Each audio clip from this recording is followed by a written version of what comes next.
4절에서 이 맹세 자체를 금하십니다. 성경의 여러 곳을 살펴보면 다소 무리가 있는 말씀으로 보여요. 왜냐하면 하나님도 맹세하셨고 예수님도 맹세하셨고 바울과 성경의 여러 인물들도 맹세하는 것을 우리가 볼 수 있기 때문에 그렇습니다. 서약을 하죠. 우리도 서약합니다. 교회도 서약하고 저 역시도 강도사 인하 받을 때, 목사 안수 받을 때에 교회 앞에서, 노예 앞에서 서약을 했습니다. 우린 지금도 맹세를 하거든요. 그래서 주님께서 지금 금하시는 이 맹세는 하나님의 율법을 왜곡하고 자신의 입맛대로 악용한 유대인들의 악행을 지금 지적하는 것이다라고 볼 수 있습니다.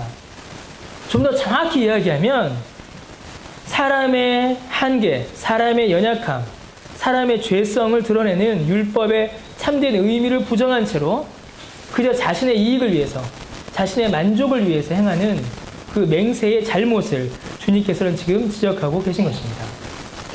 모든 율법이 그러하듯이 이 율법, 곧 맹세에 대한 율법 역시 인간의 죄성을 드러냅니다. 왜 그럴까요, 여러분? 여러분 왜 맹세하나요? 여러분 왜 맹세합니까? 제발 나 좀 믿어달라라고 맹세하죠. 당신은 나를 믿어야 한다. 나를 믿을 수 있다. 그 의미로 맹세합니다. 즉 맹세라는 것 자체가 약속을 지키지 못하는 사람의 연약함, 그 다음에 거짓을 좋아하는 사람의 악한 본성을 그대로 반증하고 있습니다. 만약에 사람이 약속한 바를 완전히 지킨다면 맹세는 그 자체가 무의미합니다. 완전한 신뢰와 신용이 있고 약속한 모든 것이 완벽하게 이루어진다면 굳이 우리가 맹세를 할 필요가 없죠. 지금까지 한 약속을 내가 완벽하게 지켰다. 지금 새롭게 약속하는데 굳이 맹세할 이유가 없습니다. 모든 약속을 완벽하게 지키는 사람은 맹세가 필요하지 않습니다. 그러나 여전히 유대 사회에서 그리고 지금도 우리가 맹세하고 있다는 것은 인간이 그 맹세를 지키는 일에 있어서, 그 약속을 지키는 일에 있어서 얼마나 연약한가, 거기에 더하여 얼마나 거짓에 익숙한가, 거기에 하나 더하여 하나님 앞에서 우리가 얼마나 진실하지 못한가, 우리가 얼마나 거짓되어 있는가, 그것을 반증하고 있는 것입니다. 알페 율법들, 살인하지 말라와 간음하지 말라를 유대인들이 악용하였지요. 그래야 살인하지 말라라고 주님께서 말씀하셨지만 그 율법을 악용하여 그들은 살인하고 있었고, 간음하지 말라라는 이 율법을 악용하여 그들은 간음을 행하고 있었습니다. 유대인들 역시 이 율법도 마찬가지로 그렇게 악용하고 있었습니다. 이 율법 앞에 내가 얼마나 믿을 수 없는 존재인가, 내가 얼마나 거짓에 익숙한가, 이러한 자신의 죄, 자신의 본성을 돌아보아 회개하기보다는 오히려 이 율법을 악용하여 자신들의 이익과 만족을 채워간 것입니다. 맹세하지 말라. 맹세하고 거짓을 행하고 이 율법을 통하여 사람들을 속이고 자신들의 연약함을 감추는 일이 일어났던 것이죠. 두 가지의 오류를 찾아볼 수 있습니다. 두 가지의 큰 잘못을 우리는 찾아볼 수가 있습니다. 먼저는 이 유대인들은 이 맹세를 자신들의 거짓말을 숨기는 도구로 사용했습니다. 앞에서 쭉 나온 말씀과 비슷한 맥락이죠. 우리 역시 마찬가지입니다. 우리도 맹세할 때에 우리의 거짓을 숨기기 위하여 맹세할 때가 많이 있습니다. 여러분, 사기꾼들의 가장 큰 무기와 능력이 무엇인지 아십니까? 사기꾼들의 가장 큰 능력, 사기꾼들의 가장 큰 무기, 말이죠. 어떤 말일까요? 절대로 사기꾼처럼 보이지 않게 하는 말입니다. 그래서 어떻게 할까요? 믿게 만듭니다. 믿게 만들어요. 무조건 믿게 만듭니다. 믿을만하다. 저 사람 참 믿을만하다. 이 정도가 아니라 저 사람을 믿지 않는 것은 범죄다. 저 사람을 믿지 못하는 것은 나에게 문제가 있는 거다. 이런 생각이 들 정도로 절대적인 믿음을 가능하게 하는 존재들이 바로 사기꾼들입니다. 지금 요즘에 뉴스에 한참 나오는 조이팔, 죽었다고 했는데 살아있다라고 하는 그 사람이라든가, 지금 제이유라고 몇 년 전에 사건이 크게 났었죠. 주수도라고 다단계 하다가 지금 감옥에 있는 그런 사람들이나, 이런 사람들의 말은 결코 거짓으로 생각하기가 매우 어려운 사람들입니다. 그 사람들이 말할 때에, 그 사람들의 말을 풀어낼 때에 그들의 말을 신뢰하기란 정말로 쉽습니다. 그들이 그렇게 사람들로 하여금 신뢰를 얻고 사람들을 믿을 수 있게 하는 것은 그들이 사용한 보증과 권위들 때문입니다. 그들이 막 끌어오죠. 내가 누구랑 친하다. 내가 누구랑 친하다. 내가 어디에 줄이 있다. 내가 어디에 연이 있다. 그리고 지금까지 내가 해온 것들을 봐라. 지금까지 나의 업적들을 봐라. 눈에 보이지 않는 권위, 눈에 보이는 권위, 종교, 자신들의 업적과 능력을 내세워 사람들로 하여금 믿게 만듭니다. 사람들로 하여금 믿게 하기 위하여 맹세했고 그 맹세를 보증하기 위해 권위를 빌려왔고 자신들의 능력을 과시하며 사람들로 하여금 신뢰를 얻은 것입니다. 이게 사기꾼들의 전형적인 패턴이죠. 당시 유대인들의 맹세가 그러했습니다. 그들 역시 자신들의 말을 사람들로 하여금 믿게 하기 위하여 권위를 빌려왔습니다.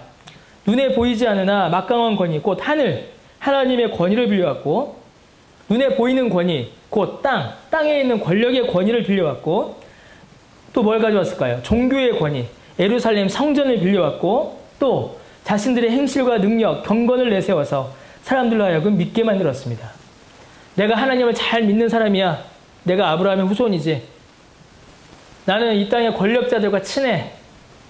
예루살렘 성전을 가봐. 저기에 내가 낸 헌금이 얼마나 많은데 지금까지 나를 봐봐. 내가 얼마나 경건하고 11조도 잘 내고 봉사활동도 잘하고 돈도 많이 벌었는데 그런데도 나를 못 믿어? 이렇게 사람들을 속인 겁니다. 그런 모든 맹세는 자신들의 거짓을 숨기기 위한 도구에 불과했습니다.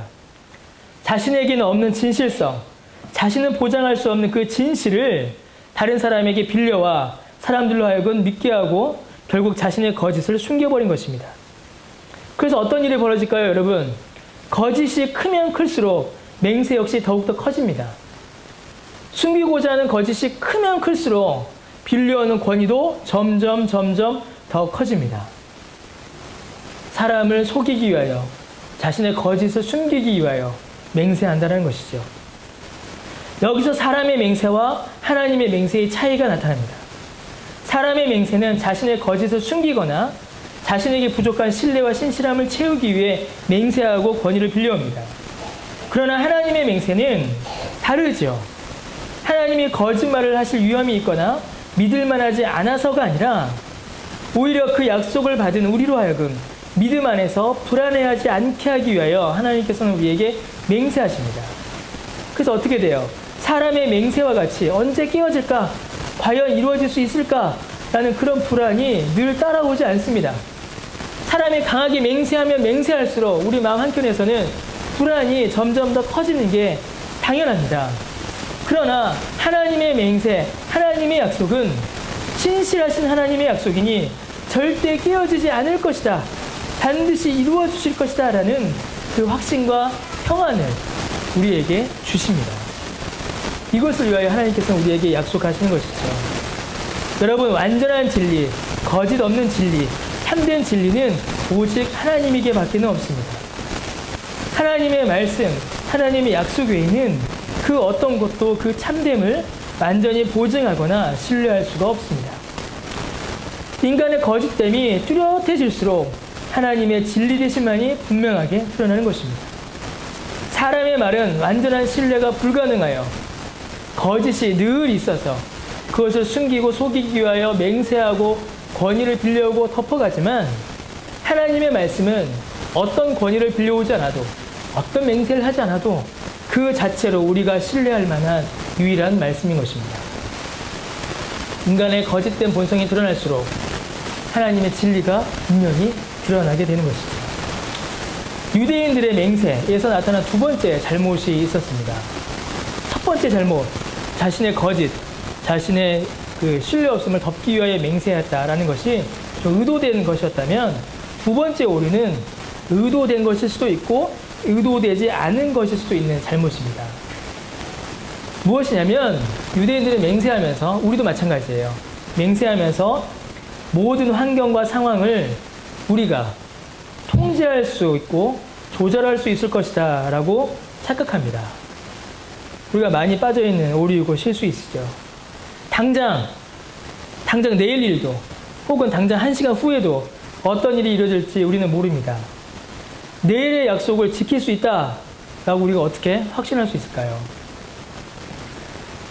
많은 아빠들이 하는 맹세의 잘못이기도 하죠. 예, 저의 잘못이기도 합니다. 제가 많이 하고 제가 실수했던 잘못이기도 해요. 어떻게 할까요? 애들이 아빠 놀러 가자라고 졸라댑니다. 그러면 어떻게 할까요? 제일 많이 하는 말이 뭐죠? 다음에 가자입니다. 다음에 가자. 다음에 가자. 예, 지금 저 집만 유일하게 지금 동의하고 있어요. 예, 아직 저쪽 저 집은 좀 더 있어야 되고요. 윤희가 아직 말을 못하니까. 다음에 가자입니다. 왜 다음에 가자라고 할까요? 다음에 가자. 그럼 아빠가 애들이 물어보죠. 언제? 그러면 나를 정합니다. 야, 이번 칠레 가자. 맹세합니다. 첫째로는 이제 애들을 속이기 위함이죠. 가기 싫은 나의 마음을 덮기 위하여, 거짓을 숨기기 위하여, 덮어버리기 위하여 맹세합니다. 첫 번째 잘못이에요. 당장의 귀찮음에서 벗어나 쉬고 싶은 자기의 마음을 보장받고자 하는 이유로 아이들에게 거짓 맹세를 합니다. 다음에 가자. 며칠날 가자. 그런데 이게 전부가 아니에요. 이게 전부가 아닙니다. 다음에 가자. 며칠날 가자. 해놓고는 그날의 모든 상황과 환경을 자신이 통제하고 조절할 수 있다라고 착각해서 맹세하는 겁니다. 아이들이 놀러 가자고 합니다. 그러면서 지금 당장 가기가 어려우니까 언제 가자라고 맹세해요. 그날의 모든 상황과 환경들, 심지어 날씨까지도 통제할 수 있을 것이다 라는 착각에 빠지거나 아예 그런 생각조차 하지 않죠. 나의 예측과 계획이 완전히 이루어질 것이다 라고 믿는 것입니다. 그러다가 어떻게 잘 맞으면 다행이지만 틀어지면 어떻게 될까요? 자신의 의도와는 다르게 거짓말이 되고 마는 것입니다. 아무리 지키고 싶어도 지킬 수가 없게 되는 것이에요. 제가 많이 했습니다. 이런 거짓말. 이런 거짓말 정말 많이 했습니다. 다음 주 월요일날 가자 해놓고 다음 주 월요일날 되면 비 오고, 다음 주 월요일날 가자 그럼 다음 주 월요일날 장례 터지고, 다음 주 월요일날 가자 그럼 뭐 노예 가고, 모든 상황과 환경을 내가 조절할 수 있을 것이다 라는 착각, 내가 한 약속을 내가 100% 지킬 수 있을 것이다 라는 오해, 그런 착각을 하게 되죠. 아무리 하나님을 걸고 땅을 걸고 교회를 걸고 자기 자신의 지식과 경험과 능력을 걸어도 인간은 아무것도 자기 힘으로 조절하거나 통제할 수가 없습니다. 36절 말씀에 뭐라고 합니까? 내 머리로도 하지 말라. 이는 네가 한 터럭도 희고 검게 할 수 없음이라 라고 말씀하십니다. 내 몸에 있는 가장 작은 털 하나도 내 마음대로 조절할 수 없는데 어떻게 모든 상황과 환경을 통제하고 조절할 수가 있겠습니까? 만약에 가능하다면 하나님이죠. 그게 가능하다면 하나님입니다. 그럼에도 불구하고 사람이 맹세하는 것은 미련하기 때문입니다. 자신의 실제 능력을 제대로 알지 못하기 때문입니다. 내가 모든 상황과 환경을, 조건들을 통제하고 조절할 수 있다라고 착각하기 때문입니다. 여러분, 확실한 약속의 보증은 오직 하나님의 약속밖에 없습니다. 우리가 주고받은 그 모든 약속은 언제 깨질지 모릅니다. 유리 같아요. 그것을 보증할 수가 없습니다. 오직 하나님의 약속만이 그것이 분명히 이루어질 것이라고 우리가 믿을 수 있는 유일한 약속입니다. 하나님이 보증하시기 때문이고 하나님의 약속이기 때문입니다. 사람의 약속은 가능성일 뿐이에요. 가능성의 약속입니다. 할 수 있으면 해줄 게지 내가 반드시 할 게가 아닙니다. 속지 마세요, 여러분. 약속에. 할 수 있으면 할 게이죠. 조건이 따라붙고 상황이 따라붙습니다. 이루어질 수가 없어요. 아무리 사람이 마음이 착하고 그 마음에 하고 싶은 마음이 많아도 상황과 조건이 허락되지 않으면 지켜낼 수가 없습니다. 지켜낼 수 있는 유일한 약속은 하나님의 약속밖에 없습니다. 분명히 이루어질 것을 보증할 수 있는 약속은 하나님께서 우리에게 주신 약속밖에 없어요. 이 두 가지입니다. 맹세의 율법이 우리에게 알려주는 것. 인간이 얼마나 거짓을 좋아하는 존재인가를 알려줍니다. 우리가 얼마나 진실과 진리에서 멀어져 있고 자신의 이익과 만족을 위해서라면 얼마든지 거짓말하고 사람을 속이기 좋아하는 사람인가? 인간의 타락한 거짓된 본성이 이 맹세의 율법을 통해 드러나는 것입니다. 또 하나는 우리가 얼마나 연약하고 부족한 존재인가가 드러나는 것이죠. 아무리 작은 약속이라도 그것을 신실하게 지키는 일이 우리의 힘으로는 얼마나 어렵고 불가능한가를 깨닫게 됩니다. 정말 깨닫게 돼요. 언제 밥 먹자라는 약속 저 한 1000번은 했습니다. 1000번만 했을까요? 수도 없이 했어요. 언제 밥 먹자 해놓고 그날 되면 못 지켜요. 아무리 지키고 싶어도 인간의 능력이 부족합니다. 부족해요. 인간이 연약합니다. 인간은 거짓되고 인간은 무능합니다. 이 두 가지 사실이 이 맹세라는 율법을 통하여 드러나게 되는 것이죠. 동시에 뭐가 또 드러나겠어요, 여러분? 동시에 인간의 연약함과 인간의 죄성이 드러나면 동시에 뭐가 드러나겠습니까? 하나님의 참되심과 하나님의 능력이 드러나는 것입니다. 오직 하나님의 말씀만이 참되며 오직 하나님의 약속만이 우리에게 보증된다는 사실을 우리가 알 수 있는 것입니다. 여러분, 사람과 사이의 약속과 맹세 중에서 가장 공적이고 가장 신실하고 가장 경건한 약속이 무엇일까요? 사람과 사람 사이의 약속 중에 결혼입니다. 결혼서약이에요. 사람과 사람 사이의 약속 중에 가장 경건하고 가장 신실하고 가장 공적인 약속은 이 결혼서약입니다. 이는 신자나 불신자 모두에게 마찬가지예요. 나는 당신의 남편이 되고 당신은 나의 아내가 됩니다. 나는 당신을 사랑하며 정절을 지키겠습니다. 나는 당신을 내 목숨처럼 사랑하고 아끼며 나는 당신에게 순종하겠습니다. 죽음이 갈라놓을 때까지 당신을 사랑하겠습니다. 라고 약속하죠. 그런데 여러분, 죽을 때까지 목숨을 다하여 사랑을 이루신 존재는 예수 그리스도밖에 없습니다. 그 예수 그리스도가 교회에게 하신 약속이에요. 내가 내 목숨을 버릴 때까지 버려서라도 너를 사랑하겠다. 이건 예수님께서 교회에게 하신 약속이에요. 그 약속을 본을 받아 남편과 아내가 하나님 앞에 약속하는 것입니다. 결혼 서약을 하는 것이죠. 그런데 남편은 예수 그리스도가 아니고 아내는 거룩한 교회가 아니에요. 이게 무슨 말입니까? 그렇게 공적이고 신실하고 경건하게 모든 사랑을 뺏어한 그 결혼 서약마저도 쉽게 깨져버립니다. 결혼 서약을 하지만 이내 내가 얼마 가지 못해 내가 얼마나 이 결혼 서약을 지키기에는 부족한가. 주께서 교회를 사랑하셨듯이 정말 목숨을 다하여 아내를 사랑하고 교회가 그리스도에게 순종하듯이 내가 정말로 남편의 말씀에 순종하고 남편의 영광으로 내 영광을 삼겠다라는 그 약속을 했는데 이 서약을 지키는 것이 얼마나 어려우며 내가 지키기에는 불가능하다라는 사실을 결혼하면 이내 깨닫게 됩니다. 우리가 쭉 살펴본 연약함이 드러나는 것이죠. 내가 얼마나 거짓을 좋아하고 내가 얼마나 약속을 지키기에는 연약한 존재인가. 그 사실이 결혼을 통하여 드러납니다. 존 파이퍼가 쓴 그 결혼시라는 책이 결혼신학이라는 책이 있습니다.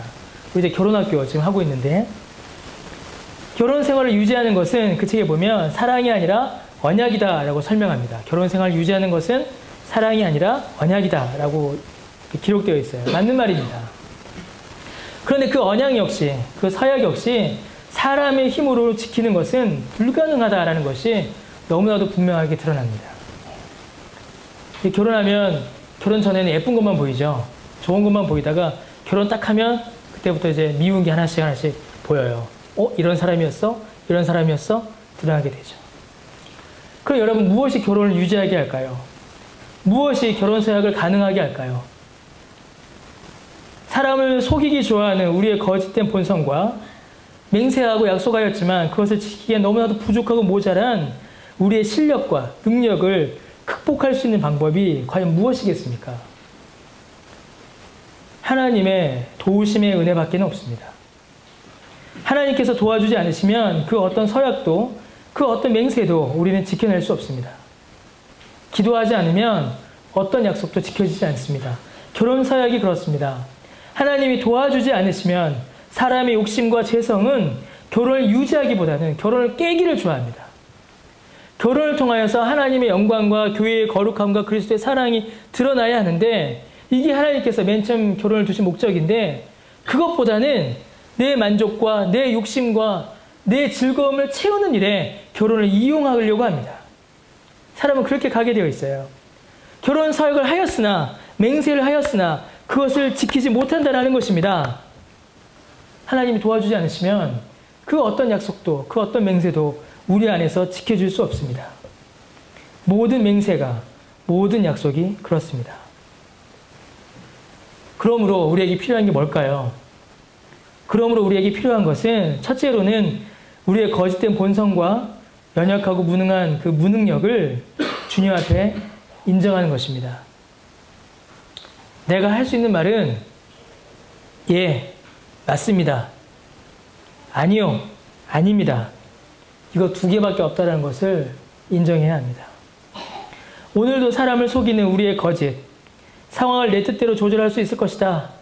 지금은 이렇지만 나중은 내가 이렇게 할 수 있을 것이다 라고 믿는 우리의 오판과 만용을 하나님 앞에 인정하고 회개해야 합니다.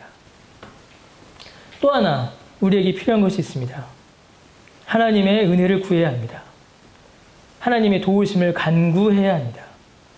우리가 진실하기를, 우리가 행한 약속과 맹세를 지킬 만한 능력을 주시기를 간절히 기도해야 합니다.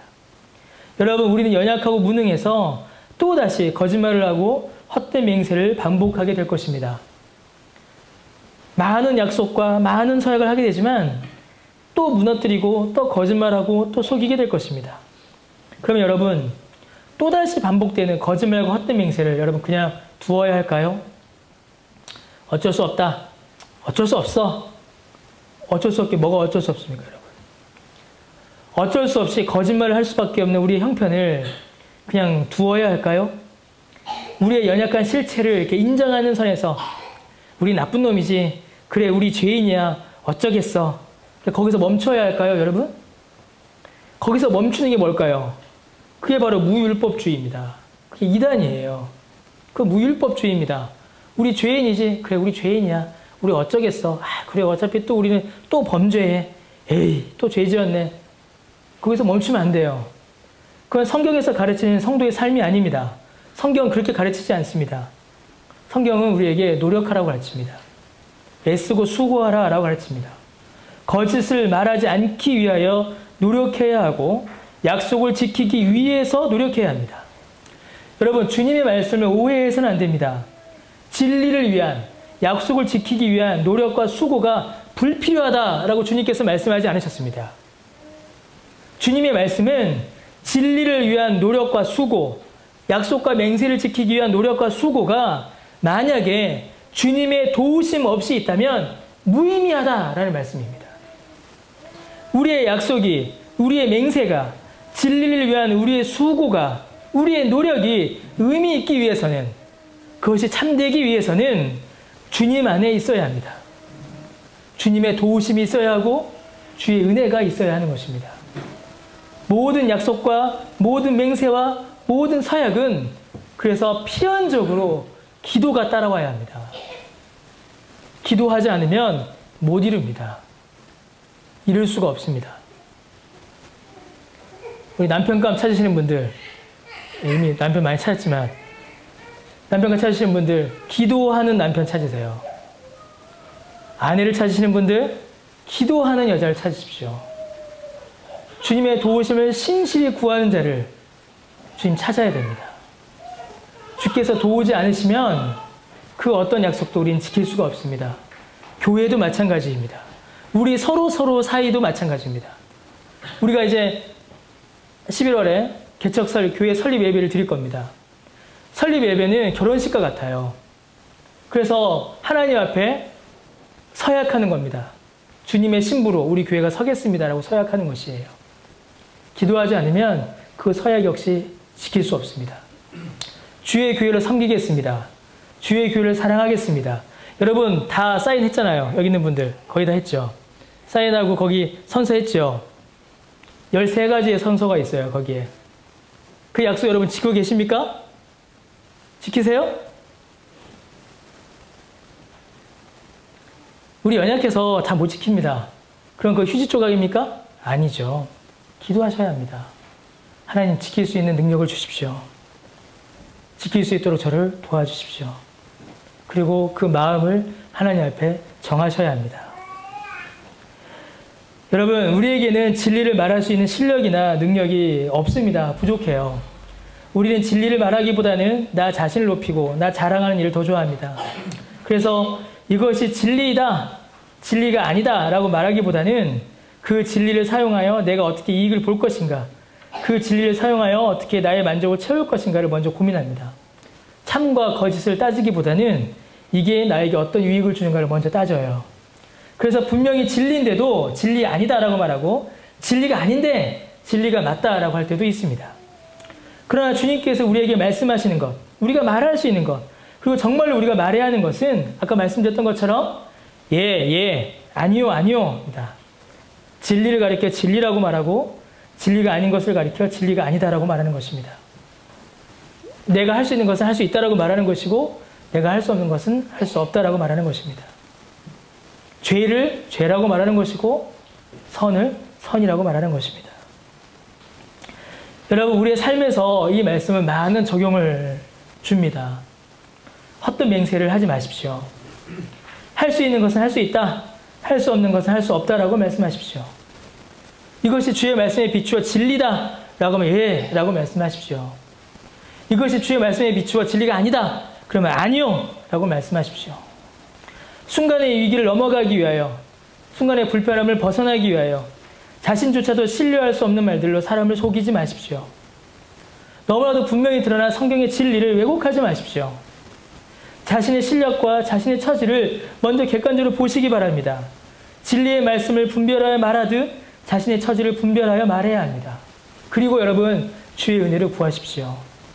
맹세하였다면, 약속하였다면 주께서 이 맹세를, 이 약속을, 이 서원을 지켜 나아갈 수 있는 힘을 주시기를 기도하시길 바랍니다. 교회는 그래서 기도해야 됩니다. 기도하지 않고서는 교회는 세워질 수가 없어요. 서기관과 바리새인보다 나은 의의가 바로 이것입니다. 거짓으로 하나님과 사람을 속이고 기만하여 자기의 의의를 자랑하는 그런 것이 아니라 자신에게 드러나는 것은 죄와 연약함이지만 그 죄를 주 앞에 인정하고 회개하며 주의 도우심을 간구하여 그 삶에서 주님이 기뻐하시는 삶, 곧 주님의 말씀에 순종하는 삶을 살아내는 것, 그것을 위하여 기도하는 것, 그게 바로 서기관과 바리새인보다 나은 의의입니다. 그러면 어떻게 될까요? 자신의 행위를 자랑하지 않게 되죠. 왜요? 나에게는 죄와 연약함밖에 없으니까. 그럼 이루어진 건 뭡니까? 누구의 힘이에요? 하나님의 힘이죠. 하나님의 은혜이죠. 하나님을 자랑하는 것입니다. 나의 연약함과 나의 부족함에서 하나님이 드러나는 것입니다. 이게 바로 이 땅 가운데 살면서 하나님의 온전함을 누리는 성도의 삶입니다. 우리 모두가 그런 삶을 살고 우리의 삶 가운데 그런 열매 맺게 되기를 바랍니다. 기도하겠습니다.